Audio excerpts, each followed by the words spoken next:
Hello friends, आप देख रहे हैं स्पोर्ट्स विद रवीश। मैं हूं आपके साथ रवीश बिष्ट। और बीसीसीआई ने बड़ा फैसला लेते हुए टीम इंडिया के सपोर्ट स्टाफ से 3 लोगों की छुट्टी कर दी है। तो आखिर बीसीसीआई ने फैसला क्यों किया दोस्तों, इसकी तफसील से जाना बहुत ज़्यादा ज़रूरी है। वो मैं आपको डिटेल से बताऊंगा, लेकिन थोड़ा सा पीछे चलते हैं, फ्लैशबैक में चलते हैं। दिसंबर जनवरी की बात करते हैं। दिसंबर 2024 जनवरी 2025 भारत को बॉर्डर गावस्कर ट्रॉफी में हार का सामना करना पड़ा था 3-1 से। ये तब हुआ था जब भारत ने पर्थ में पहला टेस्ट मैच जीता था जसप्रीत बुमराह की कप्तानी में, क्योंकि रोहित शर्मा अवेलेबल नहीं थे। उनके बेटे का जन्म हुआ था तो वो मुंबई में थे।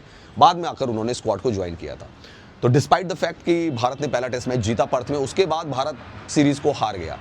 और उसके बाद दोस्तों ड्रेसिंग रूम की कुछ खबरें भी लीक हुई। उसमें कहा गया कि कोई भी ऐसा प्लेयर है, सीनियर प्लेयर है जो कप्तानी करना चाहता है। कोच और कप्तान के बीच के डिफरेंसेस भी सामने आए कि कोच तो भाई बीच उसमें चेतेश्वर पुजारा को भी चाहते थे, लेकिन कप्तान नहीं चाहते थे। अश्विन ने बीच सीरीज में रिटायरमेंट ले लिया। तो बहुत सारी कंट्रोवर्सीज भी बॉर्डर गावस्कर ट्रॉफी की। उसके बाद एक रिव्यू मीटिंग भी हुई, उसमें कई फैसले लिए गए कि जैसे फैमिली को लेकर फैसला लिया गया कि कब फैमिली रह सकती है प्लेयर के साथ। ये फैसला भी लिया गया कितना लगेज ले जाया जा सकता है, और जो पर्सनल स्टाफ होगा, किसी भी प्लेयर का पर्सनल स्टाफ होगा, जिसमें हेयर स्टाइलिस्ट हो गए, पर्सनल सिक्योरिटी हो गई, बच्चों के लिए नैनी हो गई, ये सब भी प्रतिबंधित रहेंगे। इनको भी अलाउड नहीं किया जाएगा। और साथ ही साथ खिलाड़ियों को अपनी पर्सनल व्हीकल की बजाय टीम बस में ट्रैवल करना पड़ेगा। तो ये सारी चीज़ें बीसीसीआई की जो रिव्यू मीटिंग थी उसके बाद निकलकर सामने आई थी। इसके बीच में दोस्तों खबरें ये भी आई थी कि भाई ये खिलाड़ी है, ये सपोर्ट स्टाफ वाला है, ये लीक करता है खबरों को। करता है नहीं करता कोई नहीं जानता, लेकिन ऐसे नाम कुछ सामने आ रहे थे। अभी दोस्तों जो बीसीसीआई ने जो एक बड़ा फैसला लिया है, टीम इंडिया का जो सपोर्ट स्टाफ है, जिसमें कि टी दिलीप जो कि फील्डिंग कोच थे भारतीय क्रिकेट टीम के, सोहम देसाई जो कि फिजिकल ट्रेनर थे, और साथ ही साथ अभिषेक नायर जो कि असिस्टेंट कोच के तौर पर टीम इंडिया में शामिल थे। अब वो आगे कंटिन्यू नहीं करेंगे। अब इसमें 2 लोगों का तो समझ में आता है। जैसे टी दिलीप की बात करें, फील्डिंग कोच थे, बड़ा ज़बरदस्त उन्होंने काम किया, 3 साल उनको पूरे हो गए थे। सोहम देसाई जो कि फिजिकल ट्रेनर थे, वो भी 3 साल पूरे हो गए थे। तो इन दोनों का बीसीसीआई ने पहले भी कहा था कि जिस सपोर्ट स्टाफ को 3 साल हो गए उनका कॉन्ट्रैक्ट अभी रिन्यू नहीं किया जाएगा और नया सपोर्ट स्टाफ इसकी जगह पर लाया जाएगा।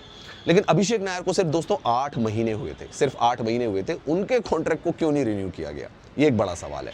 अब थोड़ा सा इसके भी पीछे जाते हैं कि भाई अगर हम देखें कि जहां तक बात है फील्डिंग कोच की, तो रेयांटन डिशाटे ऑलरेडी टीम इंडिया के साथ जुड़े हुए हैं और वो हमने देखा है कि टीम इंडिया के लिए फील्डिंग कोच के तौर पर ही काम कर रहे हैं। तो रेयांटन डिशाटे उनकी जगह आ गए हैं।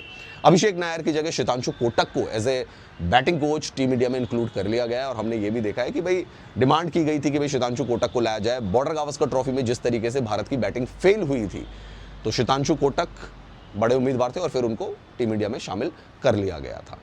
अब आते हैं जी सोहम देसाई की बात करते हैं, जो फिजिकल ट्रेनर है। उनकी जगह एंड्रेन ली, जो अभी आईपीएल में पंजाब किंग्स के साथ काम कर रहे हैं और पहले कोलकाता नाइट राइडर्स के साथ भी उनका एक लंबा कार्यकाल रहा था, एंड्रेन ली जो है वो टीम इंडिया के साथ जुड़ेंगे। तो 3 बदलाव, जैसा मैंने आपको बताया। टी दिलीप अब टीम इंडिया के सपोर्ट स्टाफ में नहीं रहेंगे, सोहम देसाई टीम इंडिया के सपोर्ट स्टाफ में नहीं रहेंगे और अभिषेक नायर भी नहीं रहेंगे। लेकिन टी दिलीप और सोहम देसाई के 3-3 साल का कॉन्ट्रैक्ट दोस्तों पूरा हो चुका था। लेकिन अभिषेक नायर को सिर्फ 8 ही महीने हुए थे। अभिषेक नायर तो तभी आए थे जब गौतम गंभीर टीम इंडिया के साथ जुड़े थे, यानी कि आपको याद होगा वो श्रीलंका की सीरीज, वहां से वो जुड़े थे टीम इंडिया के साथ और 8 महीने में उनका कार्यकाल खत्म हो गया। तो क्या इसके पीछे की वजह है? बहुत सारे लोग ये भी कहते हैं कि भाई टीम की कुछ खबरें बाहर आ रही थी, ये भी रीज़न हो सकता है, या अब गौतम गंभीर चाहते थे कि शितांशु कोटक एक बेटर बैटिंग कोच हो सकते हैं, तो उनको लाया गया टीम के अंदर। बहुत सारी चीज़ें चल रही है, लेकिन जो सपोर्ट स्टाफ दोस्तों अब टीम इंडिया के साथ रहेगा वो मैं आपको बताता हूँ।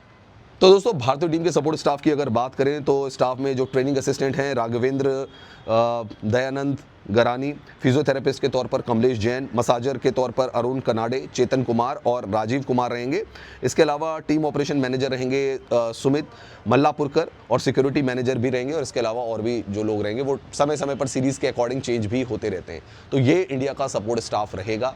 सवाल उठ रहे हैं कि भाई आखिर ऐसा क्या हुआ कि अभिषेक नायर को 8 महीने के बाद ही तब्दीली कर दी गई, शितांशु कोटक को बीच में बुला दिया गया था। तब भी बहुत सारी बातें हो रही थी क्योंकि शितांशु कोटक ने ही एज ए बैटिंग कोच पूरी चीज़ संभाल ली थी, अभिषेक नायर ने तो बैक सीट ले ली थी। लेकिन 8 महीने के बाद दोस्तों अभिषेक नायर का कार्यकाल खत्म हो गया है। चलिए दोस्तों, अब इंडिया के सामने जो सबसे बड़ा दौरा होगा वो होगा इंग्लैंड का दौरा, जहां भारत को 5 टेस्ट मैच की सीरीज़ खेलनी है।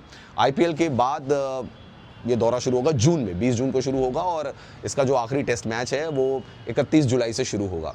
सेंट्रल कॉन्ट्रैक्ट की दोस्तों जहां तक बात है तो बताया जा रहा है कि chief selector, head coach Gautam गंभीर चीफ सेलेक्टर अजीत अगरकर और देवजीत सैकिया तीनों बैठेंगे, डिस्कस किया जाएगा और हो सकता है कि जब आईपीएल खत्म हो रहा होगा, अपने लास्ट वीक में होगा, तब जाकर सेंट्रल कॉन्ट्रैक्ट का ऐलान कर दिया जाएगा, क्योंकि बहुत सारी चीज़ें डिस्कशन करनी है।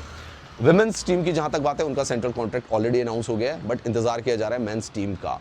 तो हो सकता है कि जब आईपीएल अपने आखिरी फेज़ में चल रहा हो, उस वक्त इसको अमली जामा जो है वो पहना दिया जाए और हमें नया जो कॉन्ट्रैक्ट है वो नज़र आए, जिसमें कुछ खिलाड़ी शायद बाहर भी हो सकते हैं, कुछ खिलाड़ी रिटेन हो सकते हैं और कुछ नए खिलाड़ी भी अंदर आ सकते हैं। तो दोस्तों, आपको क्या करें, कमेंट सेक्शन पर जाकर कमेंट जरूर करें।